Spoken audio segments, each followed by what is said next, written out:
皆さんこんにちは。ဒီနေ့ကတော့ Andrew မှာ2012လပိုင်းရဲ့ grammar ဘိုင်းလေးကို sharing လုပ်ပြီးတော့မှာဖြစ်ပါတယ်ကျွန်တော်လည်းအတူတူလိုက်ပြီးတော့လေ့ကျင့်ကြည့်မယ်ဘလို့ရှိရင်စမယ်ပေါ့နော်ပထမဆုံးအပုတ်電子メールが普及している今の時代ですから電子メールဆိုတာကကျွန်တော်တို့ဖုန်းတို့ကွန်ပျူတာတို့နဲ့ပို့တဲ့ mail တွေကိုပြောတာပေါ့နော်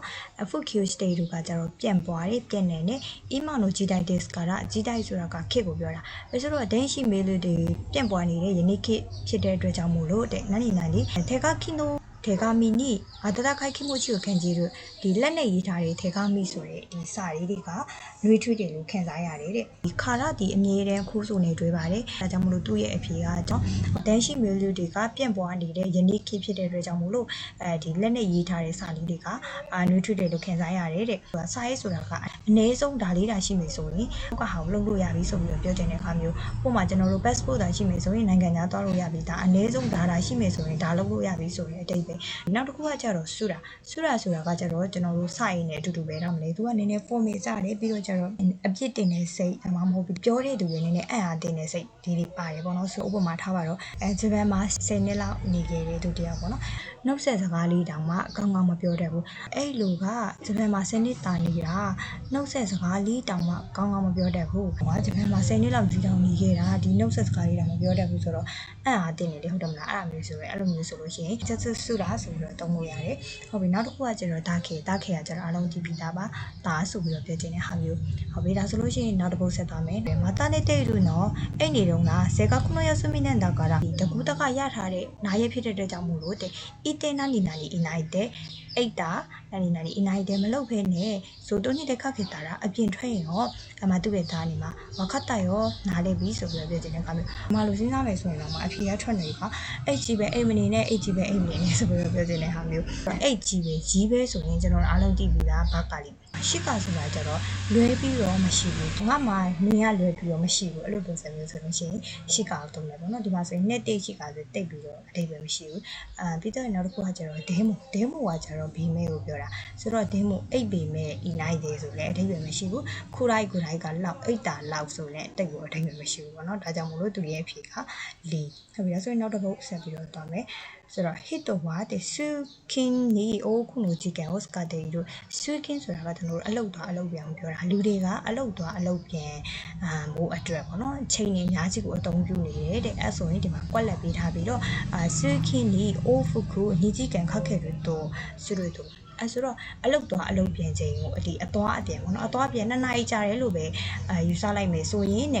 一年間で480時間を数期に使っている計算になるနေ့ကိုအလုတ်သွားအလုတ်ပြန်ချိန်က2နာရီကြာတယ်လို့ပဲယူလိုက်မယ်ဆိုလို့ရှိရင်တော့မှတစ်နေ့မှာနိုင်ပေါင်း480တောင်မှတဲ့လူတွေကဒီအလုတ်သွားအလုတ်ပြန်ချိန်အတွက်အသုံးပြုနေတယ်ဆိုပြီးတော့တဲ့တွက်ချက်ရရှိတယ်အဲ့ဆိုတော့ဥပမာယူပြီးတော့စဉ်းစားလိုက်တာပေါ့နော်တကယ်လို့မြန်အလုတ်သွားအလုတ်ပြန်ချိန်က2နာရီကြာရပဲထားပါတော့အဲ့လိုပုံစံမျိုးပေါ့နော်မြန်မာလိုပြောရဆိုရင်အဖြေကတကယ်လို့မြန်ဆိုပြီးတော့ပါနေပြီပေါ့နော်အဲ့ဆိုတော့ဟုတ်ပြီအောက်ကပေးရလေးခုထဲမှာတကယ်လို့မြန်ဆိုတဲ့အထိပ္ပယ်နဲ့နှိစက်တဲ့ဟာရှာကြည့်မယ်တတူအေးဆိုတာအကယ်၍ဆိုပြီးတော့သူလည်းဖြစ်နိုင်ရရှိတယ်ခါလီနေကလည်းအဲ့လိုပုံစံမျိုးပဲအကယ်၍မြန်တကယ်လို့မြန်ဆိုပြီးတော့လည်းဖြစ်နိုင်တယ်ဒါလည်းဖြစ်နိုင်တယ်နောက်တစ်ခုဆက်သွားမယ်ရောရခုကကြတော့နောက်ဆုံးနိုင်ကြလို့စဉ်းစားမယ်ဆိုရင်ဒါကတော့တိတ်ပြီးအတိအကျမရှိဘူးเนาะဒါကြောင့်မလို့ကျွန်တော်တို့သုံးကိုစဉ်းစားရမလို့တော့ဘူးနောက်တစ်ခုကခိုက်တဲ့ကကြတော့ညှော်လင့်ထားတဲ့ result အနောက်မှာဖြစ်မလာဘူးဆိုတဲ့ခါမျိုးမှာခိုက်တဲ့ကိုထုံးတယ်ဒီမှာကညှော်လင့်ထားတဲ့ result ဆိုရင်မဟုတ်တယ်လို့အနောက်မှာဖြစ်လာတယ်မဖြစ်လာရင်လည်းမပါဖြစ်တဲ့အတွက်ကျွန်တော်တို့ခိုက်တဲ့ကိုလည်းစဉ်းစားကြမလို့အဲ့ဆိုတော့ထတူရဲ့နဲ့ခါလီနေဘယ်ဟာရွေးမလဲတတူရဲ့အနောက်မှာလေသူကအနောက်မှာသူကဒဲမူလို့နဲ့တွဲလာတဲ့တဲ့ဒါတော့တတူရဲ့ဒဲမူတကယ်လို့မြန်ဖြစ်ခဲ့တယ်ဆိုရင်တောင်မှဆိုပြီးတော့အနောက်မှာဆန့်ကျင်ပဲစားကြောင်းလို့လာတယ်ပါဥပမာပြောမယ်ဆိုရင်မနေ့ပြန်မိုးရမယ်ဆိုရင်တောင်မှအပြင်သွားမယ်အပြင်သွားဖို့စီစဉ်ပြီးသားပဲမိုးရမရသွားမယ်အဲ့ဆိုတော့ तू ကတတူရဲ့ပါလို့ရှိရင် तू ရဲ့နောက်ကစားကြောင်းကြီးဆန့်ကျင်ပဲအထိပ္ပယ်မျိုးလာတယ်အဲ့ဆိုတော့ကျွန်တော်တို့ဒီမှာကြည့်လိုက်မယ်ဗျာဆန့်ကျင်ပဲအထိပ္ပယ်မျိုးမဟုတ်ဘူးဝိုင်းတူစားကြောင်းအဲ့ဆိုတော့ကျွန်တော်တို့ဒီမှာထာတူဝဲကိုထည့်မစင်စားတော့ဘူးအဲ့ဆိုဒီမှာကျွန်တော်တို့ကြံတာဒီညိပဲကျွန်တော်တို့ဖြစ်တဲ့အတွက်သူ့ရဲ့အဖြေကခါလီနိနောက်တစ်ပုတ်ဆက်ပါမယ်ဆန်ကက်စ်တဲ့တန်ရှီလန်ဂျီကိုခတ်တော့ကပြီးခဲ့တဲ့လတုန်းကမှတန်ရှီလန်ဂျီကိုဝယ်ခဲ့ပေမဲ့အခုရမို့ဘလောက်မှတောင်မှခွက်တဲ့တက်ရှိမှတာပြက်သွားတယ်အဲလာမှာတန်ရှီလန်ဂျီတွေဝယ်ခဲ့တာဘလောက်မှတောင်မသုံးရသေးဘူးပြက်သွားတယ်မသုံးရသေးဘူးဆိုတဲ့အတွက်ကျွန်တော်တို့အဖြေမှာနိုင်ပါကူပါမယ်တို့နံပါတ်1မှာနိုင်ပါမပါဘူးအဲ့ဆိုထည့်စဉ်းစားကြမလို့တော့နံပါတ်2 Scott တဲ့ EU ဥချီနေဒီမှာလည်းနိုင်မပါဘူးကျွန်တော်တို့ထည့်မစဉ်းစားဘူးအဲ့ဆိုတော့3မှာနိုင်ပါတယ်4မှာနိုင်ပါတယ် score 1 တူအတုံးမပြုတ်လျင်အဲ့တော့ဘယ်တော့မှတောင်အတုံးမပြုတ်လျင်ပြတ်သွားတယ်ဆိုအဓိပ္ပာယ်မရှိဘူးဒါကြောင့်မလို့ score 1 ဦးချီပြီးဘယ်တော့မှတောင်အတုံးမပြုတ်ရသေးတဲ့အတော်အတွင်းဘယ်တော့မှတောင်အတုံးမပြုတ်ရသေးတဲ့အချိန်အတွင်းမှာပြတ်သွားတယ်ဆိုပြီးပြောချင်တဲ့အတွက်ကျွန်တော်တို့ကအဖြေကနံပါတ်4ဟုတ်ပြီနောက်တစ်ပုဒ်ဆက်သွားမယ်ခါရဲဝါရှောစစ်စခနီနာတေကာရာအချင်းနဲ့နီအီဆတ်စနိုဖေးစ်တဲ့ချောဟန်ရှောစစ်စုကိုနန်နီချောဟန်ရှောစစ်စုဆိုတာကဝတ္ထုရှိကိုပြောတာသူ့ရဲ့အဓိပ္ပာယ်ကကောင်လေးကစာရေးဆရာဖြစ်လာပြီးတဲ့နောက်မှာတစ်နှစ်ကိုဝတ္ထုရှိတအုပ်စီကွက်လက်လုပ်ပြီးတော့ right is there to short တဲ့ဂျူးစစမဲတိုနာတို့လာမဲလာမှာထွက်မဲ့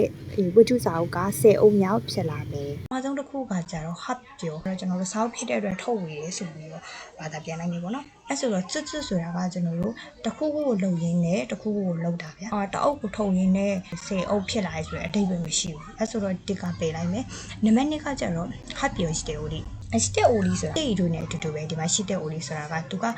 စာရေးဆရာဖြစ်တဲ့အတွက်ယဉ်ကျေးတဲ့အတုံးလုံးလေးနဲ့တုံးပေးထားတာပေါ့နော်ဟာပြောရှိတဲ့အိုလီဆိုတာဟာပြောရှိတဲ့ဤတို့နဲ့အတူတူပဲဒီတနည်းကိုတအုပ်စီထုတ်နေတယ်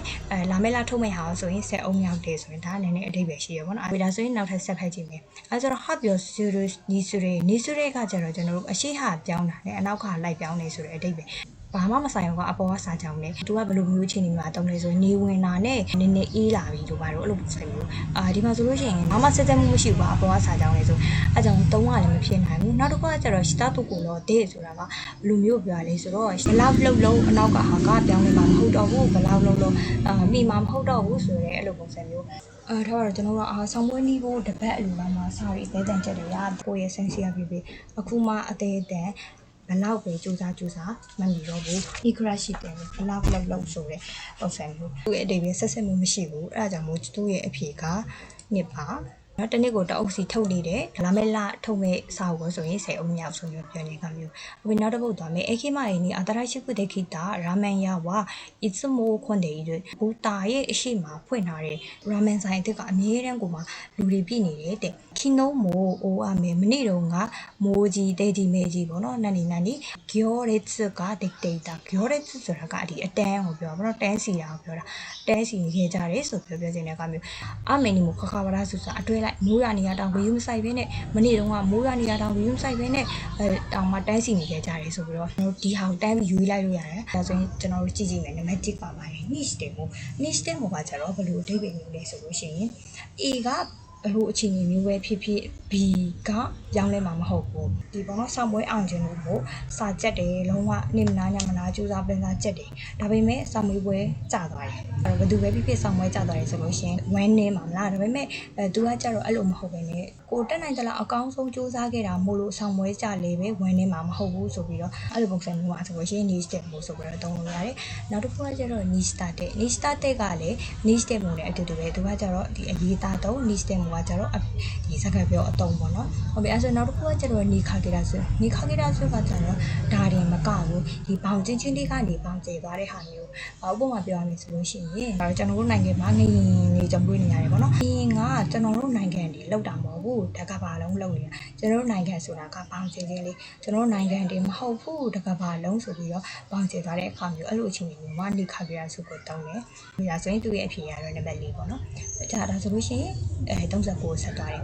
ခေါမူရကပြောလိုက်တယ်အောက်ခိခွန်ကကျော်ရစုနီအောက်ခိခွန်ကဒီနေ့လေနားရလာ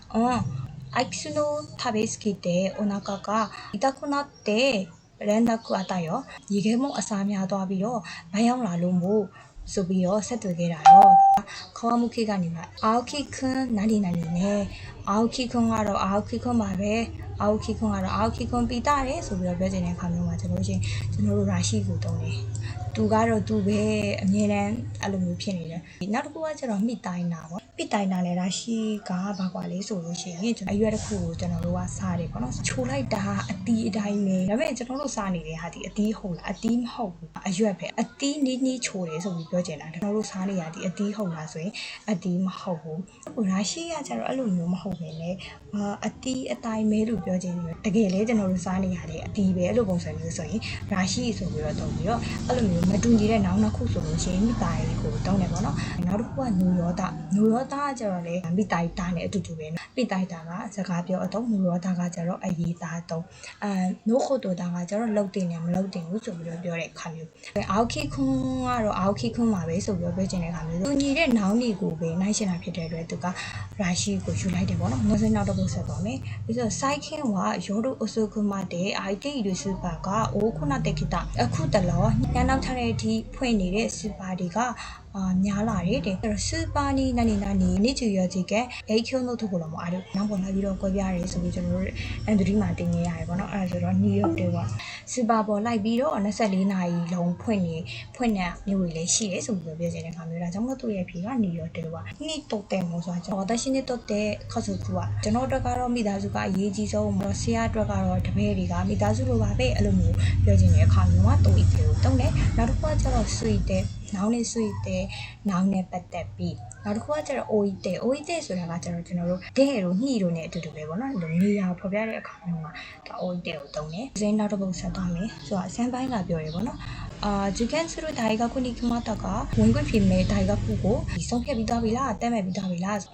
ခိုင်တို့ဒါကခုနိအခိတိုင်းတက်စကေတို့နိုင်ငံခြားမှာပညာတော်နေတွားကြည့်ပေမဲ့လျိုရှင်ကဘူခုကိုဂျီတာကုတ်ကတာခရိုရီတို့ဒါကခုနိအနေနဲ့မိဘတွေကတော့ကျွန်တော်ကိုအိမ်ကနေပဲအသွားပြန်လုပ်လို့ရဒါကခုကိုပဲသွားစီခြင်းနေတယ်သွားစီခြင်းနေတယ်ဆိုတဲ့ဟာကျွန်တော်တို့ရှားမှာဟိုရှိဆိုတာကကျတော့ကိုကသူများကိုလှုပ်စီခြင်းတဲ့အခါမျိုးမှာဖြစ်စီခြင်းတဲ့အခါမျိုးမှာဟိုရှိကိုတုံးတယ်ဆိုတော့ဒီမှာကျတော့ကိုကဖြစ်စီခြင်းတာမဟုတ်ပဲねမိဘတွေကကိုကိုဖြစ်စီခြင်းတာဖြစ်တဲ့အတွက်ကျွန်တော်တို့ဟိုရှိကိုထည့်စဉ်းစားကြမလို့ဘူးဒါကြောင့်မလို့နံပါတ်1ကလုံးဝဖြစ်နိုင်ဘူးနံပါတ်2မှာလည်းဟိုရှိပါတဲ့အတွက်လုံးဝဖြစ်နိုင်ဟုတ်ပြီလား3ရှိစဉ်းစားမယ်နံပါတ်4ကိုစဉ်းစားမယ်ခုနသွားစီခြင်းနေတယ်သွားစီခြင်းနေဆိုရင်ဤခါစေတာဂါတေယူဆိုတာကညာကလှုပ်စီခြင်းနေတယ်ဆိုပြီးပြောခြင်းတဲ့ခါမျိုးမှာဂါတေယူပြောတယ်အမိတမဆိုရင်ဤခါစေတာဂါတေယူသွားစီခြင်းနေတယ်ကိုက်နေတယ်ပေါ့နော်နံပါတ်4ကျတော့ဤခိုးတိုးစတာဂါတေယူကျတော့တိတ်ပြီးတော့အဓိပ္ပာယ်မရှိဘူးပေါ့နော်ဒါကြောင့်မလို့ကျွန်တော်ဒီမှာဆိုလို့ရှိရင်အဖြေကနံပါတ်3ကိုယူလိုက်မယ်နောက်တစ်ခုကကျတော့ cycling は毎月決まった金額で各家户代の国際電話サービスがあるနော်အခုတလောတလမှာတက်မှတ်ထားတဲ့ငွေပမာဏနဲ့ခက်ခေ户代ဆိုတာအဝပြောကြိုက်တဲ့လောက်ပြော国際電話 service ဆိုတာနိုင်ငံတကာကိုဖုန်းပြောလို့ရတဲ့ service ပေါ့နော်ဒီသူတို့တက်မှတ်ထားတဲ့တလစာကိုပေးလိုက်ရုံနဲ့ကြိုက်တဲ့လောက်အဝဒီပေါ့နော်နိုင်ငံတကာနဲ့ဖုန်းပြောလို့ရတဲ့ service ကရှိတယ်တဲ့ဆိုတော့私が留学していた時にもကျွန်တော်留学လုပ်ခဲ့တော့ကဆွမ်းနာ service ကあったらဒီ service တာရှိခဲ့မယ်ဆိုလို့ရှိရင်ဘလောက်မြန်ကောင်းလိုက်မလဲဆိုပြီးတော့အဓိပ္ပာယ်လဲဖြစ်တဲ့အတွက်ကပါအဲဆိုတော့ဒီမှာဆိုရင်နံပါတ်1ကစဉ်းစားကြမလို့နံပါတ်3စဉ်းစားကြမလို့ဆိုတော့2နဲ့4ဆိုတော့ဒိုးတဲ့တခဲဘလောက်မြန်ကောင်းလိုက်မလဲဒိုးတက်ဘလို့ပဲဖြစ်ကောင်းလိုက်မလဲဆိုတာကျွန်တော်တိတ်ပြီးအဓိပ္ပာယ်မရှိဘူးအဲကြောင့်မို့သူ့ရဲ့ဖြေကနံပါတ်2ဘလောက်မြန်ကောင်းလိုက်မလဲငါကြောင်းတဲ့နေတော့ဒီလို service တရားရှိခဲ့မယ်ဆိုရင်ဘလောက်မြန်ကောင်းလိုက်မလဲဟုတ်တဲ့ပုံပေါ့နော်ဆိုတော့ဆိုင်မှာမိစေတဲ့ဆိုင်မှာထိုင်ကပြောတယ်こちらの車はいかがですかဒီကားလေးဘယ်လိုလဲအဲဆို中古車ですか中古車ဆိုတာတပတ်ရည်ကိုပြောတာတပတ်ရည်ဖြစ်ပေမဲ့လည်းနည်းရှင်းရှက်တော့ခေါ်ဝနိုင်ခုရိုက်ခိရိတာအစ်နဲ့မှားလောက်အောင်ထိလာတယ်နော်ဆိုပြီးတော့ဆိုင်ဝန်တန်းကနေပြီးတော့ပြောလိုက်တာပေါ့နော်အဲ့မှာそうですねဟုတ်တယ်နော်ခိရိですねလာလိုက်တာအဖြေကိုကြည့်လိုက်မယ်အဖြေကြည့်တဲ့အခါမှာဂေါ်ဒန်နှုတ်ရောနီゴレンいただくために拝見した通り拝見したきりစကားပြောနေတဲ့မြောက်ကိုကြည့်လိုက်မယ်ဒါကဆိုင်ဝင်တယ်ဒါကကျတော့ဧည့်သည်ဆိုင်ဝင်တဲ့ကနေဧည့်သည်ကိုပြောတာဖြစ်တဲ့ကျွန်တော်တို့ကမြင့်ပြောပါမှာပေါ့နော်တိတ်ပြောတဲ့အတုံးလုံးဒီလုံးဝမဖြစ်နိုင်ဘူးဒီကွက်လက်ထဲမှာဒါကြောင့်မို့လို့3နဲ့4ကထည့်စဉ်းစားစရာကိုမလိုတော့မက်တစ်ကကျတော့ဂေါ်ဒန်နိုယောနီဒီဂေါ်ဒန်နိုယောနီဆိုတာဘယ်လိုအဓိပ္ပာယ်မျိုးလဲဆိုတော့မြန်မာလိုပြောရမယ်ဆိုလို့ရှိရင်ကျတော့ဒီ customer ပေါ့နော်အမလည်းမြင်တဲ့အတိုင်းပဲတပည့်ရဆိုပေမဲ့အမလည်းမြင်တဲ့အတိုင်းပဲအသေးလိုမျိုးကိုလာလိုက်တာဆိုပြီးပြောချင်တဲ့ခါမျိုးနောက်တစ်ခုကဂေါ်ဒန်ဤတာတာကူတာမယ်နီဒါကျတော့အဓိပ္ပာယ်မရှိဘူးပေါ့ဂေါ်ဒန်ဤတာတာကူတာမယ်နီဆိုတော့ဒါကြောင့်မို့လို့သူ့ရဲ့အဖြေကအချီပေါ့နော်နောက်ဆုံးတစ်ပုဒ်ကကျတော့ home page တဲ့ home page မှာပေါ့နော် game ကို state တာ game ဆော့မယ်ဆိုလို့ရှိရင်တဲ့ queue に画面が暗くなってしまいました game ဆော့မယ်ဆိုလို့ရှိရင်ရုပ်တရက်ကြီးဒီ screen ကမှောင်သွားတယ်တဲ့どうしたらいいですかဘယ်လိုလုပ်ရင်ကောင်းမလဲတဲ့ဒီမှာဆိုရင်သူကအေးရပြောလိုက်ပြီပေါ့နော်အချစ်မို့ဒန်ကန်ကိုခီတီဆိုတာပါဝါကိုပိတ်ဒီချိန်ကပါဝါကိုပိတ်လိုက်ပါပြီးတော့လို့ရှိရင်ဤပုံကရာဤထပ်ထက်ကရာ10 မိနစ်လောက်စောင့်ပြီးတော့မှမာတာစကေတင်တက်ခရာဆိုင်နောက်တစ်ချိန်ဖွင့်ကြည့်ပါထထရှိဒါပေမဲ့လည်းဦးနာချစ်ခိုတော့ကနန့်တူဒီတူညီတဲ့အဖြစ်ကပဲအကြိမ်ကြိမ်နဲ့ညီနာနေဖြစ်နေမယ်ဆိုလို့ရှိရင်တော့ခိုးရှော့တဲ့စစ်ပြက်တာပါရှူလီနီအီရိုက်တဲ့ခရာဆိုင်ပြင်ဆိုင်ပို့လိုက်ပါဆိုတဲ့ပုံစံမျိုးမြန်မာလူချင်းသားမယ်ဆိုရင်ဒီလိုမျိုးပဲထက်ခါဖြစ်နေမယ်ဆိုရင်ပြင်ဆိုင်လာပို့လိုက်ပါတော့ဆိုပြီးတော့ပြောချင်တဲ့ကောင်မျိုးအဲ့တော့ဒီလိုပဲဖြစ်နေမယ်ဆိုရင်ဆိုပြီးတော့ပြောတာအဲ့ဆိုတော့ထားပါတော့အဖြေမှာပါမယ်ကျွန်တော်တို့ကြည့်မယ် နံပါတ်1ကကြတော့ကူလီခါရဲ့စာဆဲလူရောနာတာပါတယ်ဆဲဆိုတာကကြတော့ခိုင်းတာဖြစ်တယ်ပဲဒီမှာဆိုလို့ရှိရင်ထက်ခါဖြစ်ခိုင်းနေဆိုတော့အတိတ်ပဲမရှိဘူးပေါ့နော်ဒီစာကြောင်းမှာဆိုလို့ရှိရင်ပြီးရင်နံပါတ်2ကူလီခါရဲ့ဆဲလူရောနေနာတယ်ပါဒါကြီးကပါလေရှိကိုမရှိတာကူလီခါရဲ့ဆဲဆိုတာဒီနံပါတ်3ကူလီခါရဲ့စာဆဲလူရောနေနာတာပါဟုတ်ပြီဒါကကျတော့ထက်ခါဖြစ်နေမယ်ဆိုရင်ဟုတ်ပြီဒါဖြစ်နိုင်ခြေရှိရပေါ့နော်နောက်တစ်ခုဆက်ဖက်ကြည့်မယ်ခူလီခါအဲစာဆဲတာတဲ့လူရောနေတာတဲ့ပါစာဆဲတာတဲ့ပါဆိုတော့ခိုင်းခံရတာခဏ